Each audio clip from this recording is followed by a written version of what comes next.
चुड़ैल की हंसी। मिर्ज़ानगर नाम का एक गांव था। उस गांव तक जाने के रास्ते में एक बहुत ही आलीशान हवेली थी। बहुत सालों से वो हवेली खाली पड़ी थी। वहाँ कोई आता जाता नहीं था। गांव वालों का मानना था कि वहाँ दो चुड़ैल रहती है और उनकी खतरनाक हंसी से वो दोनों सबको डरा के भगा देती हैं। एक बार 4 दोस्त गिरीश, पुनीत, प्रेक्षा और गरिमा अपने जर्नलिज्म के प्रोजेक्ट के लिए मिर्ज़ानगर जा रहे थे। जैसे ही वो लोग हवेली के पास पहुंचे, उनकी कार खराब हो गई।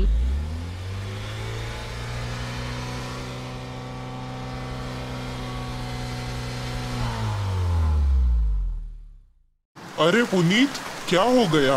कार क्यों रोक दी? गाइस, मुझे लग रहा है कि कार खराब हो गई है। ओह नो, अब क्या करेंगे हम लोग? चलो देखते हैं कि क्या प्रॉब्लम है। रुको, मैं जाके चेक करता हूँ। मुझे समझ में नहीं आ रहा है कि क्या प्रॉब्लम है। लगता है मैकेनिक को बुलाना ही पड़ेगा। मैं और प्रेक्षा जाके मैकेनिक का पता लगाते हैं। प्रेक्षा और गिरीश मैकेनिक को ढूंढने के लिए निकल पड़ते हैं, मगर बहुत दूर जाने पर भी उन्हें कोई मैकेनिक नहीं मिलता। फिर वो किसी गांव वाले को तलाशते हैं, लेकिन वहाँ बिल्कुल सन्नाटा था। यहाँ तो दूर दूर तक कोई मैकेनिक नहीं मिला और ना ही कोई गांव वाला। ऐसा कहकर वो दोनों वापस जाने के लिए मुड़ जाते हैं। वहाँ जाकर पुनीत और गरिमा को सब बताते हैं। बारिश की वजह से सब लोग शायद अपने अपने घर चले गए होंगे। अब एक ही रास्ता है। हमें रात को किसी होटल में रहना होगा और फिर सुबह देखते हैं कि क्या करना है। यहाँ आसपास कोई होटल नहीं है। हे, देखो, सामने एक हवेली है। क्यों ना हम लोग वहीं चले? सब लोगों को ये सुझाव अच्छा लगता है और वो लोग हवेली में चले जाते हैं। अंदर जाने पर उन्हें वहाँ कोई नहीं दिखता। हेलो, क्या कोई है यहाँ? हम लोगों को यहाँ नाइट स्टे करना है। मुझे तो लगता है कि यहाँ कोई नहीं रहता। अच्छा है ना, हम आराम से यहाँ रह सकते हैं, फ्री में। सब लोग प्रेक्षा की बात सुनकर हंसने लगते हैं।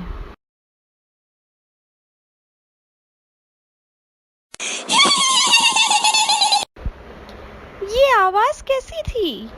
रिलैक्स, कुछ नहीं था। चलो अब चलकर सोने के लिए कमरे ढूंढते हैं। चारों हवेली में घूमने लगे। वहाँ बहुत सारे रूम्स थे, मगर 2 रूम्स बहुत ही अच्छे थे। इसीलिए गर्ल्स एक रूम में गई और बॉयज़ दूसरे रूम में। थके होने की वजह से चारों को जल्द ही नींद आ गई। उन लोगों के सोने के बाद गर्ल्स के रूम में 2 चुड़ैल आ गई। दीदी, क्यों ना इन चारों को परेशान किया जाए?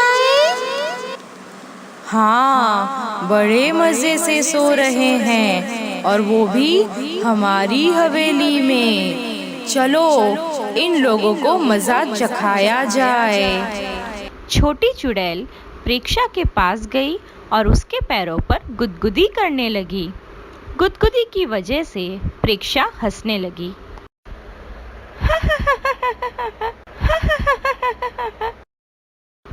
छोटी चुड़ैल और ज्यादा गुदगुदी करने लगी।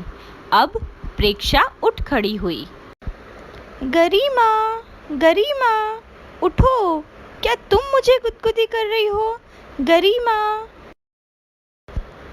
लगता है कोई इंसेक्ट पैर पर चल रहा होगा।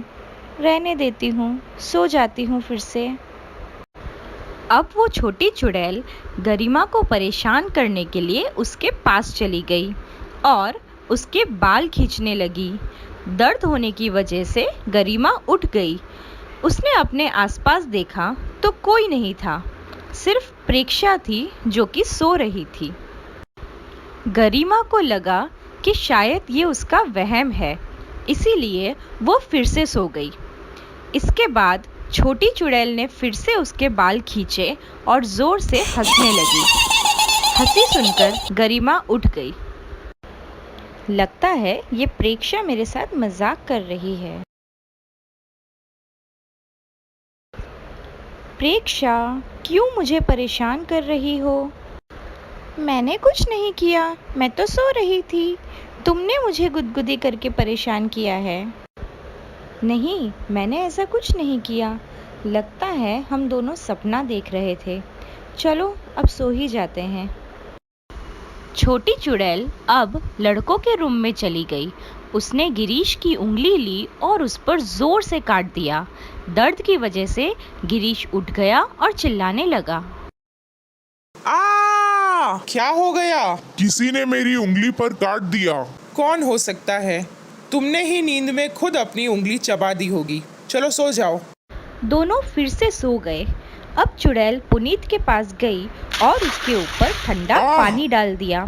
पुनीत अचानक से उठ गया और चिल्लाने लगा। उसकी आवाज़ सुनकर बाकी सब भी उठ गए। लड़कियां भी वहां आ गई। किसी ने मेरे ऊपर ठंडा पानी डाल दिया। क्या? लगता है यहाँ ज़रूर कोई गड़बड़ है। किसी ने मुझे और गरिमा को भी सोते हुए परेशान किया था। हाँ, और मेरी उंगली पर भी काट दिया।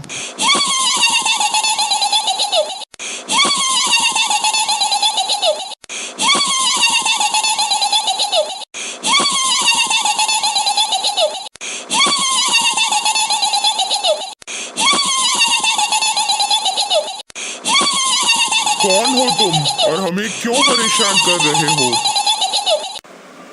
डरो मत, हम किसी को कोई नुकसान नहीं पहुंचाते। हम तो बस इस हवेली में आने वालों को थोड़ा परेशान करते हैं। हमारी हंसी सुनकर सब डर जाते हैं और यहाँ से भाग जाते हैं, मगर तुम लोग नहीं भागे।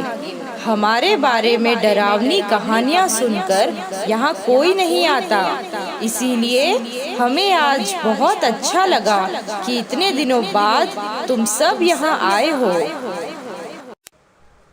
मैंने बहुत दिनों से किसी को परेशान नहीं किया था, इसीलिए तुम लोगों के आने से मुझे बहुत मजा आया।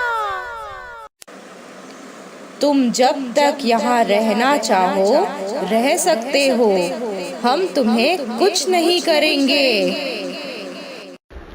ये सुनकर सबकी जान में जान आ गई और सब मिलकर हंसने लगे। तो इस कहानी से हमें यह सीख मिलती है कि ज़रूरी नहीं है हर बुरी दिखने वाली चीज़ बुरी ही हो सकता है उसके अंदर कोई अच्छाई भी छुपी हो।